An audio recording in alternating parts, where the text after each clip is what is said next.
The Russians found themselves surrounded at their bases in the Sahel. Rebels and terrorists advanced against their positions. The response came mainly via helicopters and drones, which were used to locate and attack enemy forces. It was still not enough, considering the size and coordination of that insurgency, and everything was made easier by the actions of the Russians themselves and by their hasty plans, while they arrogantly offered protection to dictatorships and took gold and other resources from Africa to Moscow.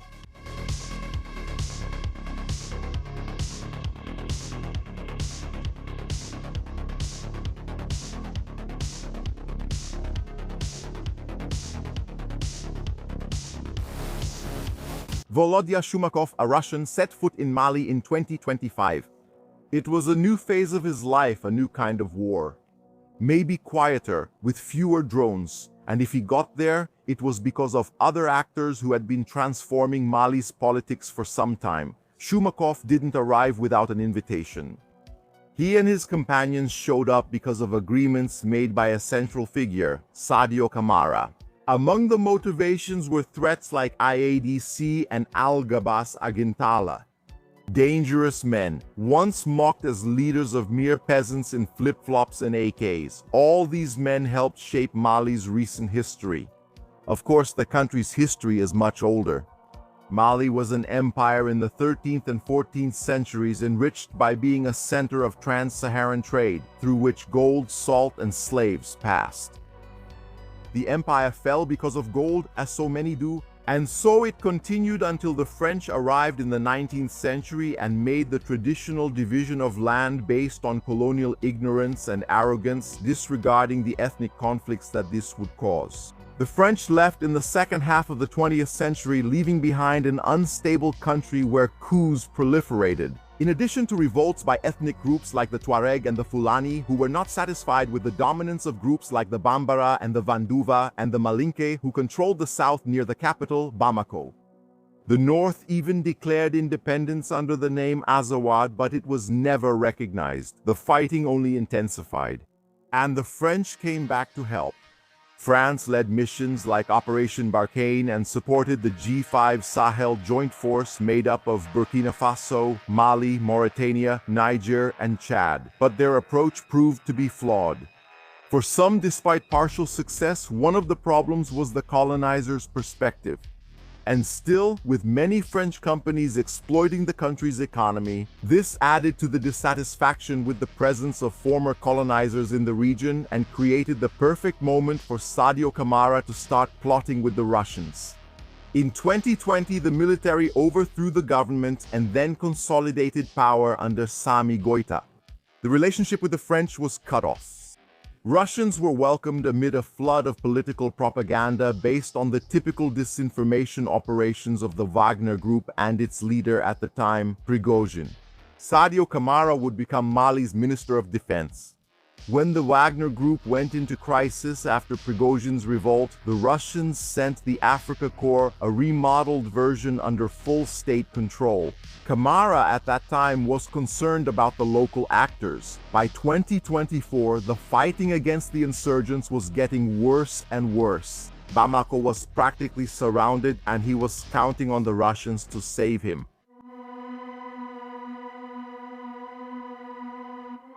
Iyad Ag Ghali was a Tuareg who knew his people and the region well. He was a musician in his youth, but after becoming radicalized, he began to fight for his cause. He understood very well how the politics of Mali were changing, especially after the arrival of the Russians. Agali had helped to form the Group for the Support of Islam and Muslims, DINIM, in 2017, bringing more and more insurgents together against the state. When the French left, a power vacuum opened up. Under the influence of the Russians and Issad and Kamara, Mali had abandoned the Algiers Agreement, reducing its defensive alliance to Burkina Faso and Niger, two other countries dominated by military juntas supported by the Russians.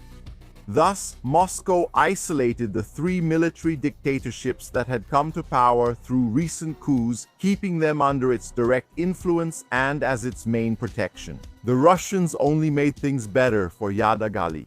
At one point, there were no more than 3,000 Russian operatives in Mali, and when they acted, they eliminated terrorists using methods far worse than those of the French. The strategy against the insurgents by the military junta, the country's armed forces, and the Russians from the Africa Corps adopted a highly lethal approach, which often failed to distinguish armed combatants from civilian populations. There was an 81% increase in violence involving Russian mercenaries, resulting in a 65% rise in reported fatalities. This led many peasants to seek refuge with radical groups, further increasing the strength of Yadagali, even though he and his men were extremely brutal. After all, Dinim itself was nothing less than an Al-Qaeda affiliate, one of the most famous terrorist groups in the world. Yadagali was not alone. At that same time, there were pacts with Al-Gabas Agintala, leader of the Azawad Liberation Front, or FLA, which represented the most contemporary and structured manifestation of Tuareg nationalism. The FLA came from the union of several groups, reacting to the scorched earth policy of the military junta and the breakdown of the Algiers Agreement. Together, these groups began to carry out deep and systematic attacks around Bamako. Smoke started to engulf Mali. Every time the air darkened in long, hot columns, the Malians knew that chaos was increasing. Jenin and the FLA were not only directly attacking government or Russian forces, they were targeting the country's logistics. The Russians even tried to escort some convoys carrying fuel to the capital and nearby areas. That helped a little. Some fuel shipments made it through, but it wasn't enough. The attacks by Jenin and the FLA continued. They spread throughout the country, gaining strength during 2025. It was almost a systematic siege of Bamar. The Russians tried to boost reinforcements. Men like Volodya Shumakov, a 3-year veteran in Ukraine, arrived. The Russian strategy hadn't been working well.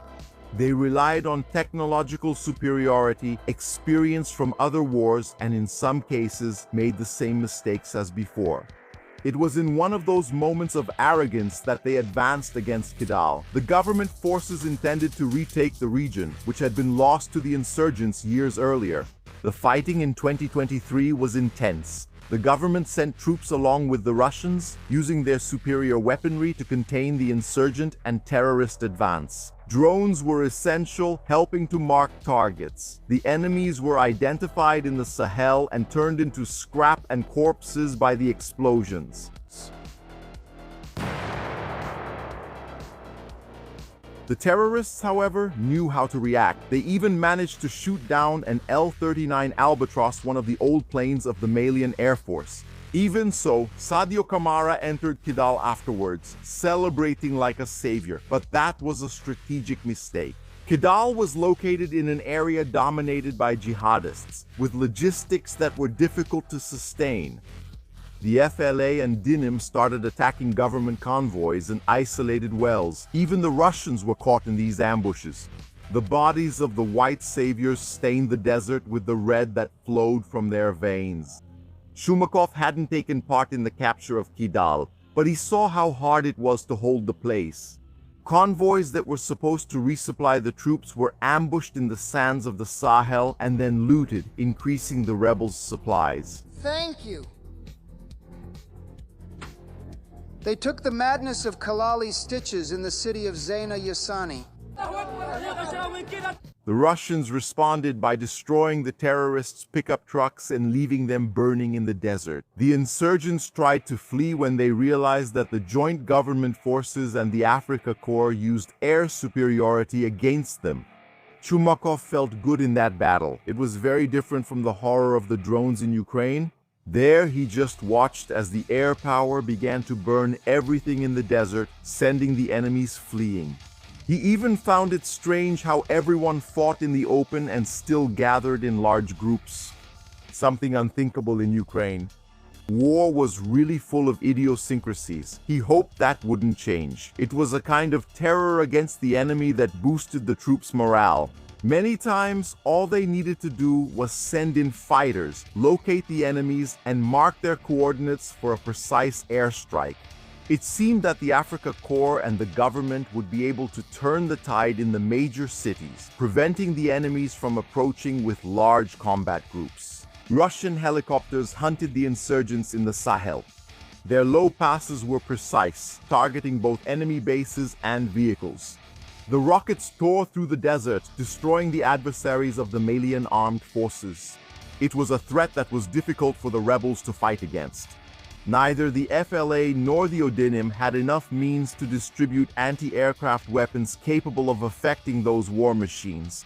All they could do was wait for the attacks and try to hide when they heard the characteristic sound of the rotors and cannons. One of the helicopters used was the Mi-24, flying at over 200 km/h.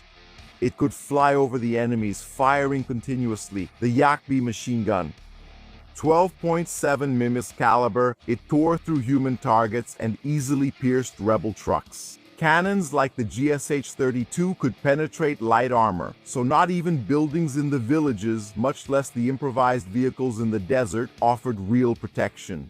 The unguided rockets exploded over targets, and there was nothing they could do except run from such strange technology. On some occasions, part of the destruction reached villages where the insurgents were hiding. It was part of the Russian approach to attack wherever the enemy was, making few distinctions. Shumakov saw how his superiors met at Kamara Stadium, claiming that victory was getting closer and closer. Yada Gali and Agabas Agintala, considered great strategists, were not as competent as they seemed.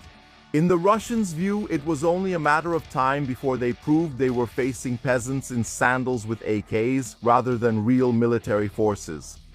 But something started to change on the battlefield. War changes, and one of its favorite pastimes is teaching humility to soldiers and commanders.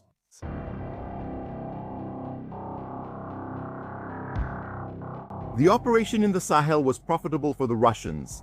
Security services were exchanged directly for large concessions to exploit precious minerals and critical raw materials. Whereas the Wagner Group had previously used front companies, the Russian state itself was now almost directly involved in the process. This was Africa, with saviors and civilizers planting dictatorships and reaping their rotten fruits. Not that the local actors weren't also involved. Sadio Kamara was getting rich and maintaining his power. Men like Shumakov were just playing their part, while part of the southern population didn't care about the horrors in the north. The FLA watched all of this, reaping the benefits of the dissatisfaction among the Tuaregs and Fulani. Little by little, it managed to adapt. The Russians only realized it when kamikaze drones started flying over their bases. The quadcopter propellers buzzed over their heads until they landed where the soldiers were resting. The FLA attacks also used strategic positions to hide pickup trucks equipped with heavy machine guns, such as the DSHK. It was easy to hit ground targets over a kilometer away, piercing light vehicles and even threatening helicopters. Many of these attacks were accurate, leaving behind only the bodies of Russians and soldiers lying around.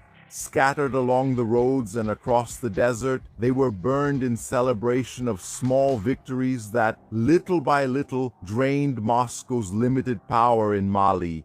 This attrition dragged on, especially in the north. The ambushes took down more and more Russians. Malian soldiers and militia members fell when the ODNI or the FLA raided their camps. Obviously, the Russians fought back. They tried to corner the enemies in the villages, where they took refuge or sought supplies. Mortars were fired at Al-Qaeda affiliates in an attempt to defeat the terrorists, but they often hit villages as well. Markov went along with his colleagues, trying to put pressure on the Tuareg enemy, but realizing that no matter how much they destroyed, more fighters kept appearing everywhere. The Russians increased the pressure. However, the FLA's drones kept coming. They flew down over them, bringing back memories of Ukraine that began to torment men like Shumakov. Columns of smoke and bodies of Russian soldiers became more frequent, although still not as much as they would be in April 2026. Checkpoints began to be attacked by real storms of AK gunfire. The soldiers didn't have the strength or morale to react to such fast and aggressive assaults. Agintala and Yagagali had a bigger plan. First, they choked off Bamako and forced the Russians and armed forces to concentrate their efforts in the south. Then they began to quietly coordinate their forces in a pact that would become one of the most important in Mali's recent history. The attack was sudden, exactly on April 25, 2026. The rebel forces launched the offensive with a level of coordination that allowed simultaneous attacks along about 1,500 kilometers from the capital Bamako in the southwest to the northern regions of Kidal.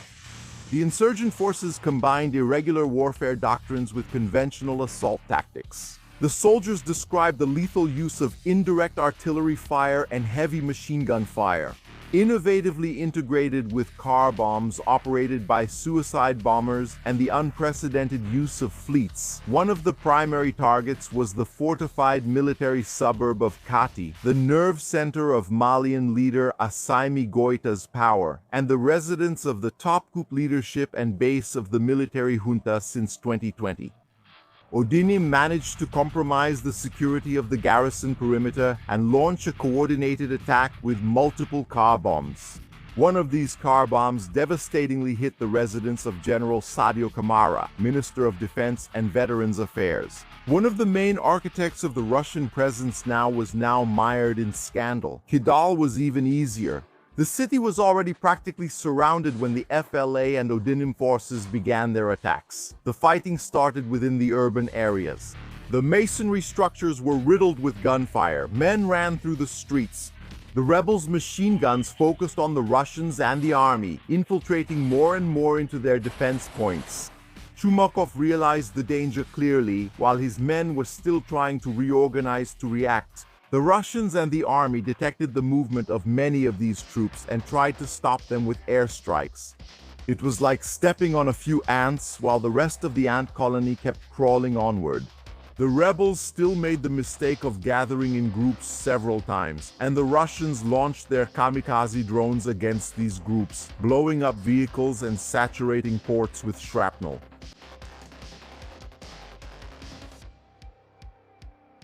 The drones flew over Kidal, searching for pickup trucks with improvised weapons until they dove down on them and blew up both men and vehicles. These attacks destroyed several Tuareg gathering points. Helicopters were also used for support, but the Russian contingent was still small in the face of such widespread offensives. Attrition.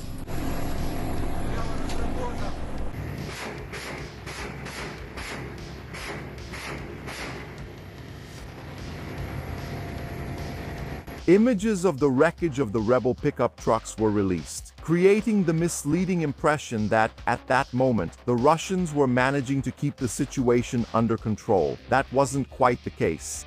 The FLA and Dinan had formed an alliance that profoundly changed the situation in Mali. Previously, disputes between insurgent groups acted as a brake on their expansion. Now united and operating in wide areas, they could attack in a coordinated way. They ended up confined to their neighborhoods. Chumakov heard on the radio reports of colleagues surrounded by those same peasants from Chinelo and Aka, and that wasn't all. Their weaponry had improved. They advanced towards Bamar. The following days would be decisive to assess whether the strategy of Algabas, Agintala, and Yaragdali would be able to overcome the defenses supported by Moscow. It was time to find out if all the gold sent to Russia would really be worth it in the face of a situation that was starting to get out of control.